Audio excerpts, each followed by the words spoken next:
네, 안녕하십니까. 신지식인 정인태입니다. 저는 국립 한국복지대학교 특임교수를 역임했습니다. 네, 폭력 13만 940건, 강력범죄 9228건이 분노조절장애 범죄다라는 것입니다. 요즘에 우리 사회에서 이 분노조절 장애로 인한 범죄들이 굉장히 많이 일어나고 있어요. 이거 아주 심각한 문제인데요. 이 상황 한번 보도록 하겠습니다. 욱하는 분노조절장애 범죄 범행 동기 중 최다, 환자도 확 늘었다, 이렇게 얘기를 하고 있어요. 네, 그래서 강력범죄 중 분노조절장애 범죄가 최다, 가장 많다라는 거죠. 너무 흔해져 겁나는 분노조절장애 해법 있나, 네, 이러한 기사들이 많이 나오고 있습니다.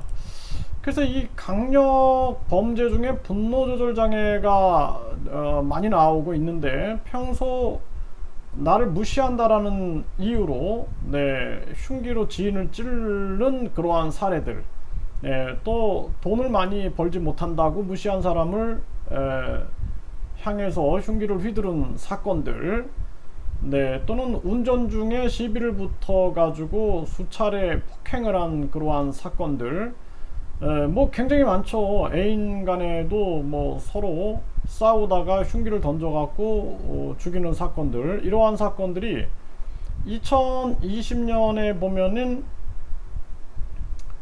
강력범죄가 26,971건이었는데, 이 중에서 분노조절장애로 인해서 우발적으로 인한 범행이 9,228건이었다. 그리고 폭력범죄가 31만 3,990건이었는데 이 우발적 범행이 13만 940건이었다. 이렇게 얘기를 하고 있습니다. 이게 굉장히 큰 문제고요. 그래서 원광대 이술래 교수는 우발적인 강력 폭력 범죄는 개인의 성정 때문이기도 하지만 사회가 이들에게 영향을 주는 폭력적인 컨텐츠들에 대한 적절히 감시하고 어린 시절부터 교육을 통해서 예방을 하는 것이 중요하다. 그러니까 자기 절제력과 교육, 이러한 것이 굉장히 중요하다, 이렇게 얘기를 하고 있는 거예요. 그래서 욱하는 이 분노조절장애 범죄가 확 늘었다라는 거죠. 그래서 뭐 지하철에서 60대 어르신을 폭행한 그 20대 이 사건도 보면은 나중에는 또 이렇게 반성을 하는 경우가 많아요. 내가 왜 그랬는지 모르겠다. 그리고 배우자에게 흉기를 휘두른 혐의, 이런 게 아주 분노 조절 장애, 이게 굉장히 이게 심각한 문제다. 그래서 이 극단적인 선택이 자신에게 해를 끼치는 행위라는 것을 알아야 된다라는 거거든요. 그리고 이 부분은 사실 그 심리적인 치료가 필요하다라는 거예요. 그래서 이 과도한 스트레스 또는 정신적 충격 등으로 호르몬 분비 및 감정 조절과 관련된 뇌 영역에 이상이 생기면 조절을 못할 수가 있게 되는 거죠. 그래 특히나 이제 이 전두엽에서 편도체가 느낀 감정을 조절하는데 스트레스가 쌓여 전두엽이 정상적으로 기능하지 못하면 분노조절 장애 등이 나타난다는 거예요. 그래서 우리가 이쪽에 측두엽이라 그러고 이 뒤를 후두엽이라 그러고 이 머리 위쪽에 두정엽이라 그러고 요 앞을 전두엽이라 그러는데, 이 전두엽 중에서도 전전두엽, 우리 눈썹 위쪽부터 해서 이 전전두엽이 우리가 심리를 조절할 때 이 기능을 하게 되는 거예요. 변형계에서 감정이 만들어지게 되면은 이 감정을 인식하고 조절하고 이런 것들을 담당하고 있는 건데, 이러한 뇌 기능이 떨어지게 되는 거예요. 과도한 스트레스라든지 과로라든지 계속된 부정적 정서라든지 불안이라든지 우울이라든지 이런 것들이 만들어지게 되면은 이런 문제가 생길 수가 있는 거죠. 아주 심각한 문제다라는 거죠. 그래서 습관처럼 화를 내기도 하고 사소한 일에 화를 내기도 하고 네, 상대방의 연령, 기분, 상황 등을 고려하지 않고 거친 말과 폭력을 행사하고 잘 흥분하고 화를 내고 뭐 이러한 모습들, 잘못을 다른 사람들에게 돌리거나 화내거나 무시당하는 기분이 들고 억울하다는 생각이 자주 들기도 하고, 인정받지 못하면 화가 나고 다른 사람의 잘못을 넘기지 못하고 항상 마찰을 겪는 경우, 이러한 경우도 나타나게 되는 거죠. 참 이거 심각한 문제가 아닐 수가 없습니다. 네, 그래서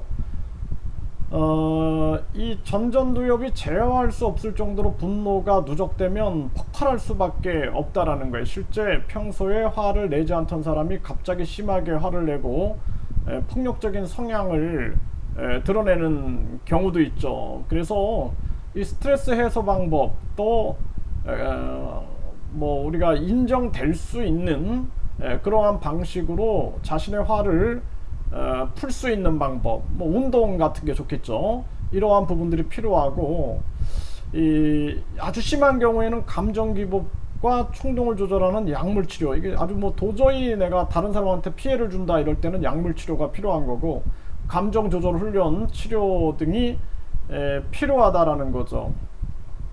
그래서 자기가 분노하는 모습을 인지하고 언어로 분노를 푸는 그러한 노력, 또는 운동, 이러한 노력이 필요하겠죠. 네, 이런 부분들, 뭐 저도 이제 그 많은 이 어린이들의 이러한 문제들을 살펴보게 되면은 한 만 3세가 넘어가게 되면은 그 인간의 감정을 조절할 수 있는 능력이 발달이 되게 되는데요.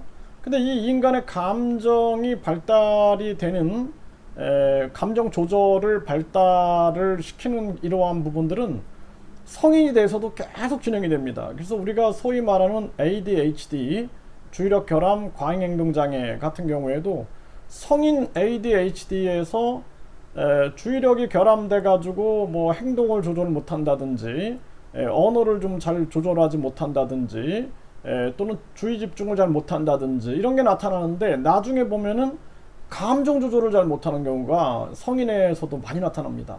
그래서 제가 강의를 할 때 한 학생이 굉장히 열심히 하는 학생인데 분노를 못 참아가지고 수업 시간에 막 다 죽여버린다, 가만 안 둔다, 다 어떻게 어디를 잘라버린다, 막 되게 심한 욕을 막 해요. 저 깜짝 놀랐거든요. 나중에는 막 선생님 잘못했습니다 막 그래요. 제가 왜 그랬는지 저도 잘 모르겠습니다. 이런 사람들이 있어요. 또 제가 예전에 굉장히 친한 지인이 한 분 있었는데, 이분이 부인이 너무 스트레스를 주는 거예요. 부인이 계속 아주 너무 순한 사람이라서 법 없이도 살 사람인데, 부인이 너무 스트레스를 주고 친구랑 만나서 뭐 술 한잔만 해도 와서 그냥 막 술판을 엎어버리고 막 이런 일들을 하니까, 이 아주 순한 사람인데 어느 날 난리가 난 거예요. 빨리 좀 저한테 와달라고 그 부인이 연락을 했어요. 그래서 왜 그러시냐 그랬더니 뭐 난리가 났다고. 그래서 가보니까 누구도 못 말리는 거예요. 이분을 막 저 장롱도 엎어버리고 화분도 다 깨버리고 뭐 모든 집안에 있는 물건들을 다 깨버리고 있는 거예요, 이분이. 근데 누구도 그걸 말릴 수가 없는 거예요. 그러니까 이제 제가 가니까 멈추더라고요. 그래가지고 길바닥에 푹 주저앉으시더라고요. 그래서 제가 이제 물어봤죠. 왜 그러셨냐 그랬더니 도저히 참을 수가 없었다고. 그래가지고 이제 같이 이제 산에 올라가가지고 등산을 하면서 많은 얘기들을 했는데, 그게 이제 뭐냐면은 결국에는 쌓인 거예요, 쌓인 거. 스트레스가 막 쌓이고 이제 나중에는 도저히 감당이 안 되는 거죠, 뇌가. 그래서 우리가 중요한 부분들이 뭐냐면은, 핵심은 유아기 때 충분히 놀아야 되는 거예요. 영상 매체가 아니라 사람과 직접 어울려 갖고 마구 뛰어놀아야 됩니다. 그래야지 감정 조절의 뇌가 발달이 돼. 근데 이 감정 조절의 뇌라고 말하기보다는 전뇌가 발달이 되는 거예요, 전뇌가. 그러니까 전뇌가 상호작용을 잘 해야지만 이러한 문제들도 해결이 되는 거죠. 그리고 요즘에는 이런 범죄가 많이 생기는 이유가, 저는 코로나 이 거리두기라든지 사람들이 충분히 움직이거나 상호작용하거나 충분한 자기의 심리를 표출할 수 없는 그러한 상황들, 이런 것들이 계속 겹치다 보니까 이런 것이 이제 스트레스 또는 부정적 정서, 불안, 우울, 이러한 분노, 이런 것들로 작용하면서 이러한 사건들이 급증하고 있다. 저는 그렇게 생각을 합니다. 그래서 자기의 어떤 취미활동, 등산이 됐던 노래가 됐던 그림이 됐던 몸을 움직이면서 할 수 있는 그런 취미활동, 뭐 이렇게 게임 이런 거 말고 몸을 움직이면서 직접 내가 뭐 신체를 움직이면서 뭐 등산을 한다든지 자연을 접한다든지 뭐 낚시를 한다든지 이런 활동들을 많이 하는 게 되게 중요하고요. 유아기 때 가장 중요한 것은 사람과 뛰어노는 거, 이게 핵심입니다. 그래서 뭐 학습을 강요하지 마세요. 유아기 때는 충분히 놀이하는 그런 아이들이 온전하게 뇌가 발달될 수 있다. 그리고 성인들도 마찬가지로 내가 등산이 됐던 산책이 됐던 걷기가 됐던 달리기가 됐던 헬스가 됐던 이런 내가 몸을 움직이는 거. 왜 몸을 움직여야 되냐면 몸의 움직임은 뇌의 움직임인 거예요. 신체가 움직이려면 뇌가 움직여야 되죠. 네, 그래서 정신과 뇌와 신체가 함께 움직여야 됩니다. 제가 이 MBPA 과학이라는 것을 창시했는데 M은 마인드거든요, 정신. B는 브레인, 뇌고, P는 피지컬, 신체고, A는 액티비티, 활동인데 정신, 뇌, 신체 활동. 그러니까 신체가 움직이는 것은 정신과 뇌와 신체가 함께 움직인다라는 거예요. 그러니까 정신과 뇌와 신체는 하나로 연결되어서 상호작용하고 있다라는 거죠. 그렇기 때문에 신체를 많이 움직이면서 하는 자신이 좋아하는 그런 활동을 꾸준히 해주는 게 가장 중요하다. 저도 이 정치 상황이라든지 이런 것들을 보면은 심리적으로 굉장히 힘들거든요. 그래서 제가 하루에 3번 꼭 그 산책을 합니다.